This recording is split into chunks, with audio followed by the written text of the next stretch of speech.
Hello, friend. I have a story to tell you today. It's the story of my daughter's life.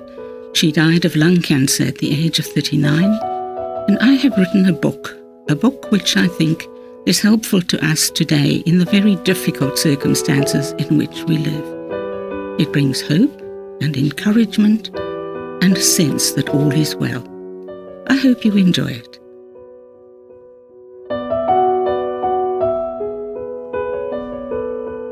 Episode 26. It takes time, but God pulled Shirley to her feet again, and she makes sure holidays happen.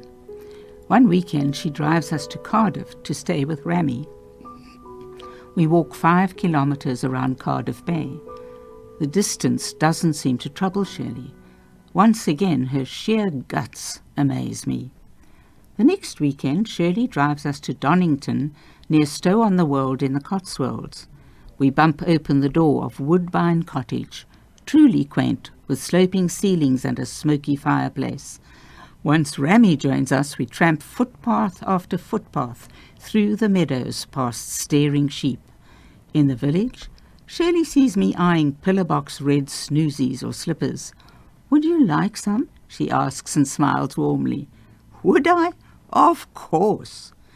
Back home, Shirley and I drive to Holy Trinity, Brompton, to hear a German evangelist speak on miracles and healing. When he prays for Shirley, she slips gently to the floor under the power of the Holy Spirit, and my heart is so full. Later, Shirley goes over to ask him why some get healed and some don't. "Mum," she says when she gets back to me, "he just looked at me and his eyes filled with tears." We drive home bubbling.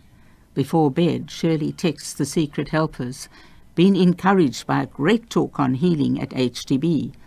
All I could do is fix my eyes on God, who is good, loving and powerful. Nothing is impossible for God. Let's keep believing for a miracle." I send out my own round robin. Please pray about our exhaustion and when we are sad and overcome. Shirley wrote this recently and I share it here with you. May God help us, each one, to choose to focus upon a loveliness that can uplift us. That loveliness is the allure of his character and being, the sweetness of his dealings with us, and the permanence of our consequent state of blessedness. Wow! I remember Chris's butterfly picture. Shirley's doing quite some flying, even now.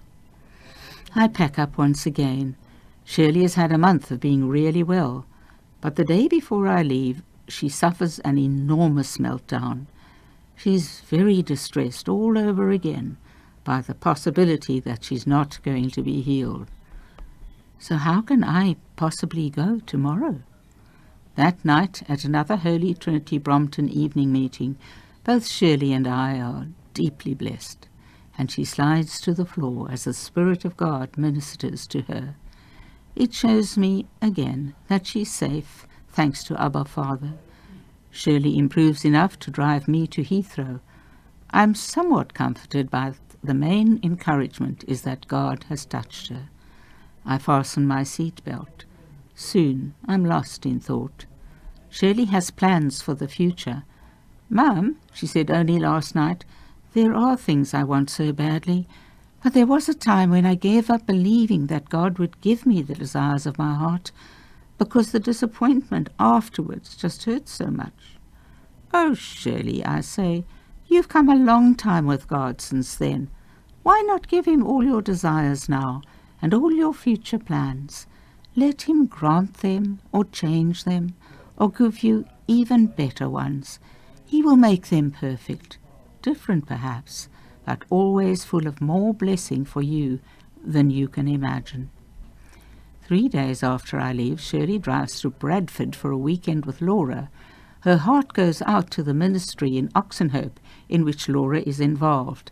Mercy Ministries brings healing to young women, battered and bruised in all sorts of ways by life. God uses Laura a great deal to bring Shirley comfort and hope. They talk and talk and talk. They go to church. God's presence is very real. Many come to pray for Shirley. And she laughs and laughs and laughs. Shirley can't wait to update her secret helpers. I was so down a couple of weeks ago, but Katie prayed with me for joy. Now I can testify that it really is possible to have joy in suffering. For the first time, the dark clouds and the heaviness I've been living with for so long are gone. I have complete faith that I will be okay, that God is on top of things and is working it out. How loving, trustworthy, and altogether wonderful He is. My heart is singing. Now, a few days later in Bradford, I'm blessed out of my socks all over again.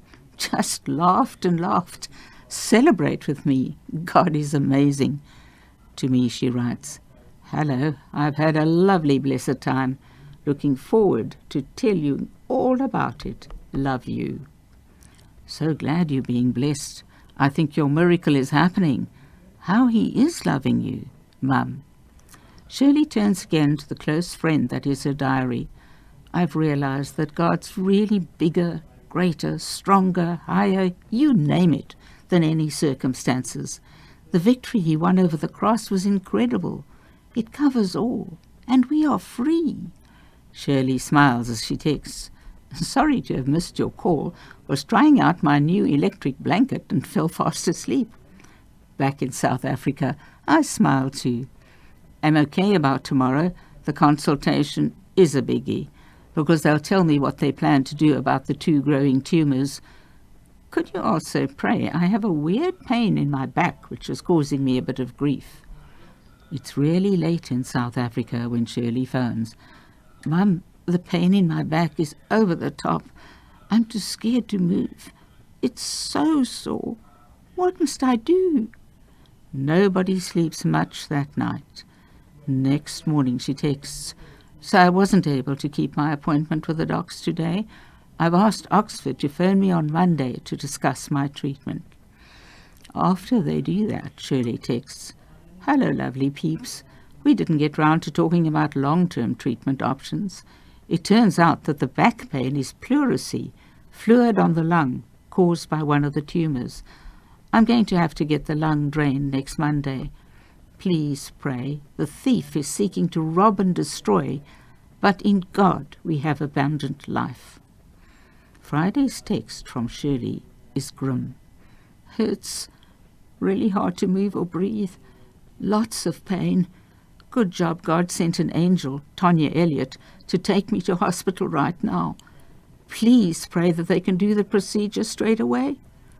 Much later, Tonya writes, "Just to let you know, they have prescribed pain relief for Shirley and will do the op on Monday.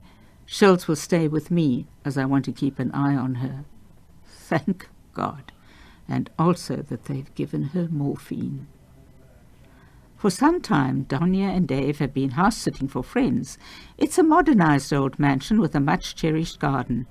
Catherine's hobbling about after a knee op, so Tonya's taken her in. Next, she takes in Shirley. No arguments. And the house transforms into Tonya's hospital. One morning there's a knock at the door. Shirley opens and gapes. Chris stands there, wearing a neck brace. Her left arm is in a sling. "Oh, Chris," she gasps and carefully helps her in. "What's happened to you?"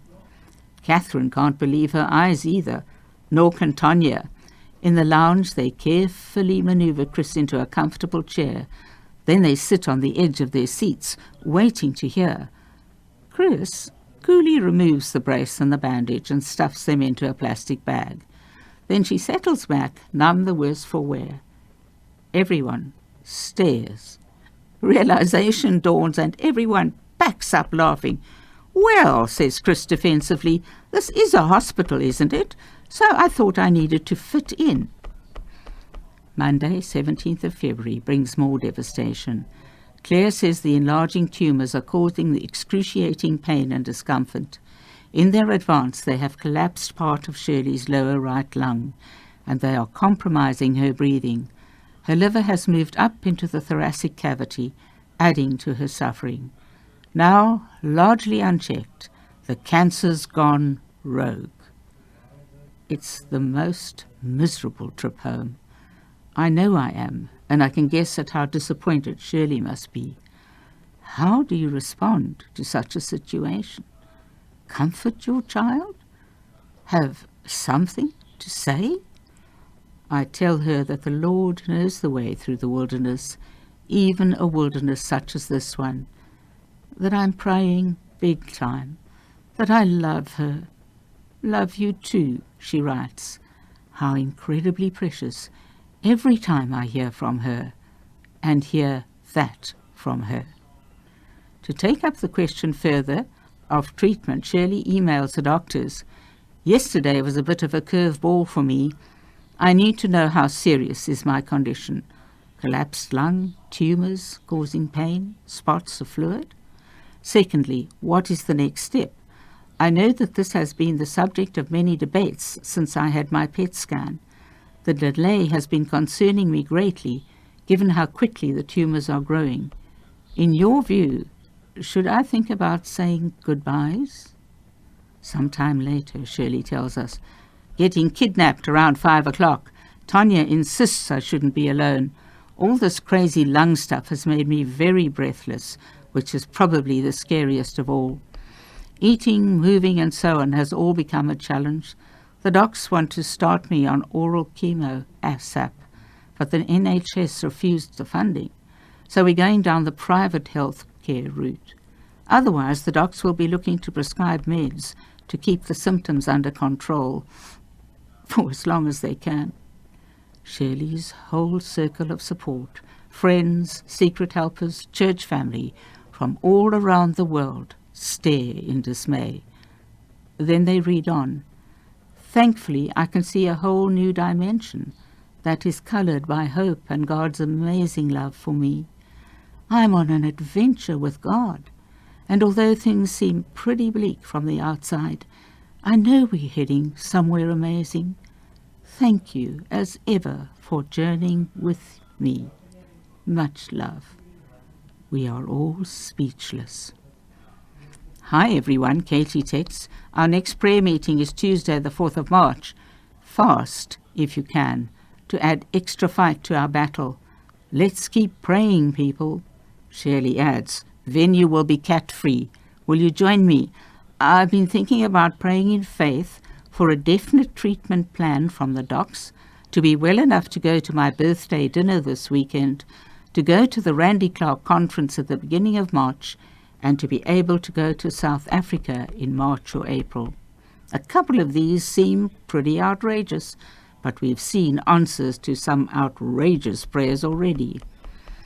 To me, she writes, I'm feeling pretty good, but I'm frightened that I won't be able to hold it all together anymore. Praying that you will. My hope is in you, Psalm 39. What a wonderful thing. Lots of love, Mum. Chloe Cat is a real nuisance as she likes to sit on me, Shirls. Praying for Chloe Cat's salvation. Spending so much time on my knees.